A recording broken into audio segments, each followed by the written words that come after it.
Hi folks, you're with Tasseless today at your Pushback channel. Thank you for joining this radio live stream.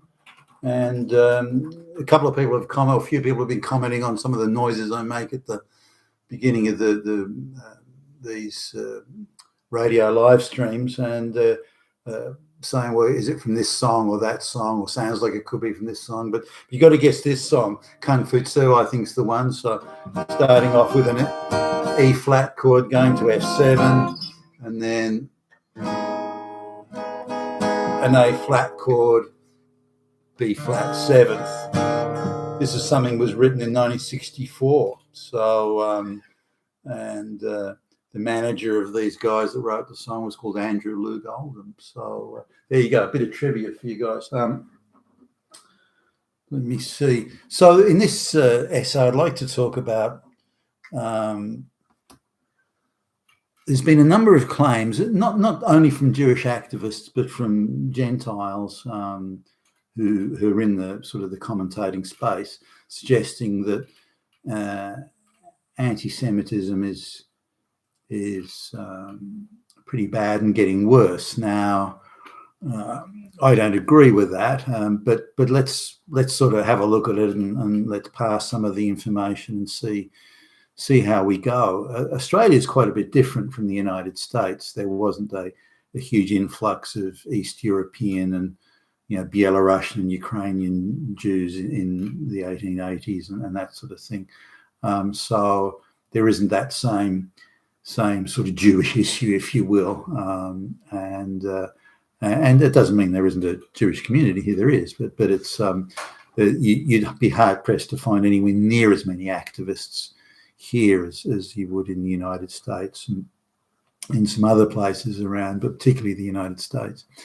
So I knew a Jewish guy who really, I mean, I don't think he'd ever spoken to a rabbi since maybe his bar mitzvah, and so he was hardly devout or anything like that.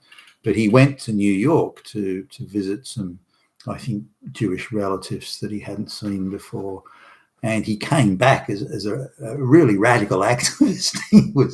he was really fired up by the issues, and Hitler was everywhere, and Nazis and fascists and so on. So that he'd come across a bunch of activists there, and he'd been brainwashed into believing that Hitler was around every corner.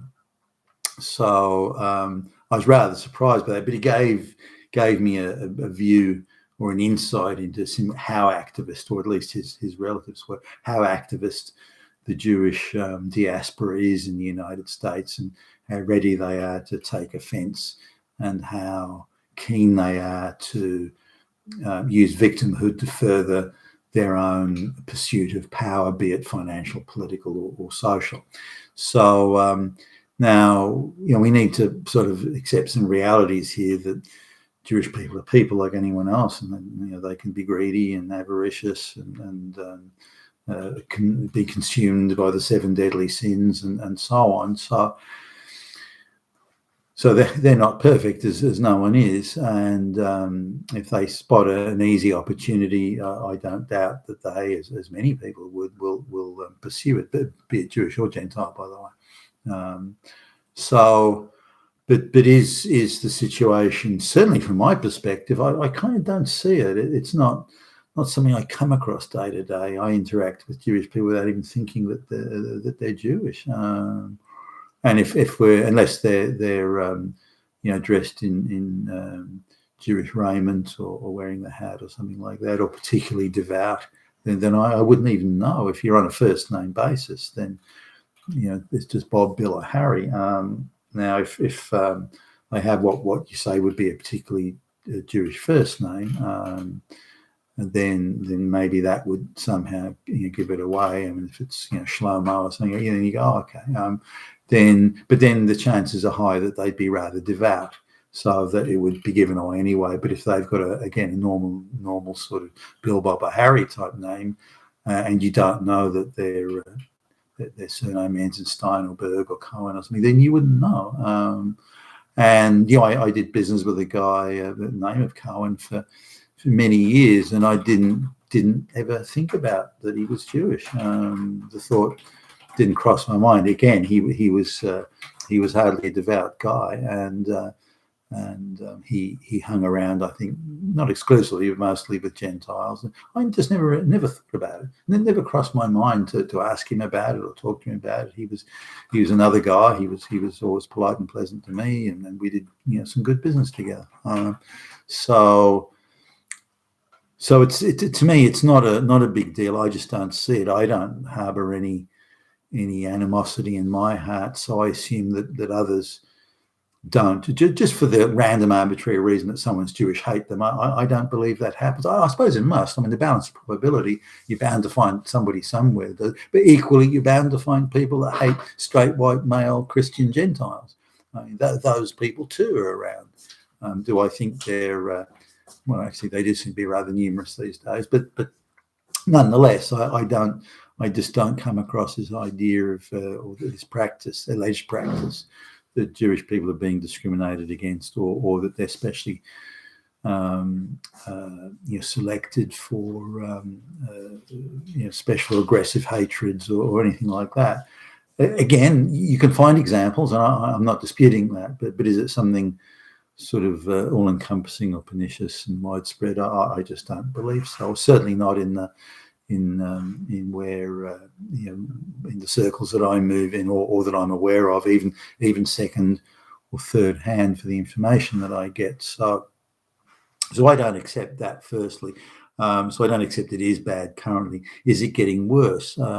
You could say on balance of probability, as more and more people brought into the West by the globalists who are, for example, places like Pakistan, Bangladesh, the Middle East, the Arabic sort of bloc, and more people, they may not necessarily be particularly well disposed towards Jewish people, and this is animosities going back many years, which was, of course, reignited in a big way with the Palestinian issue in the later 1940s.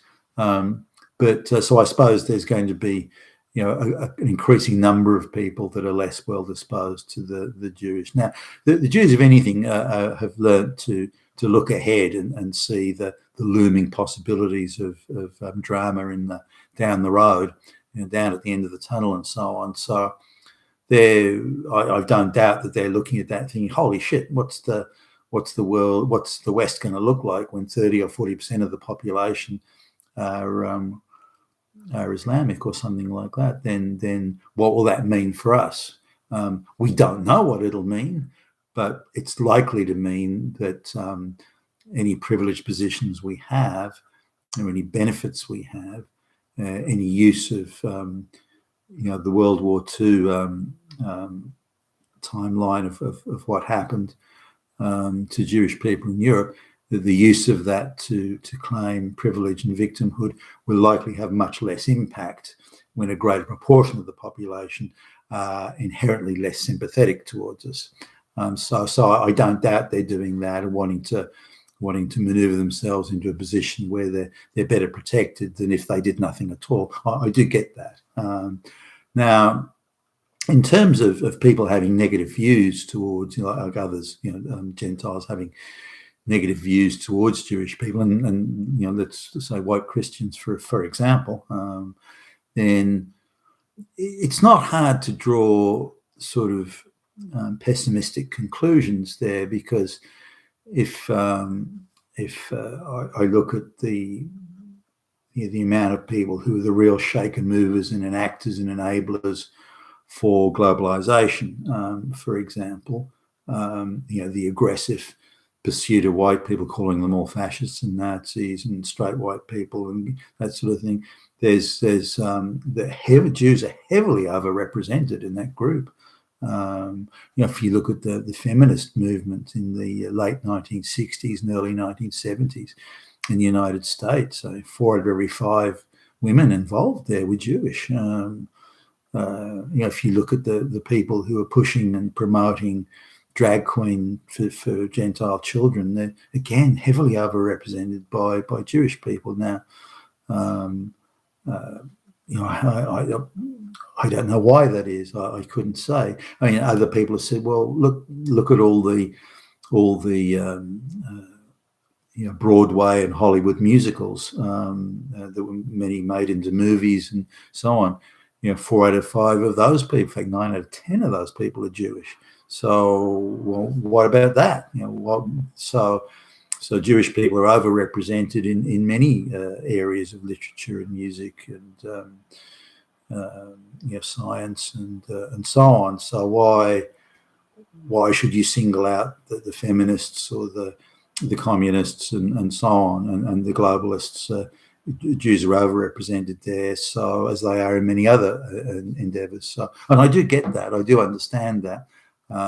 And similarly, there are Jews arguing on the other side. Look at Dave Rubin and Mark Levin and others, Dennis Prager, and there's Ben Shapiro. The list does go on. So, but the Jews talking against globalization and against the laws that shut people up and silence them and that sort of thing. They're far fewer than are on the other side promoting globalization.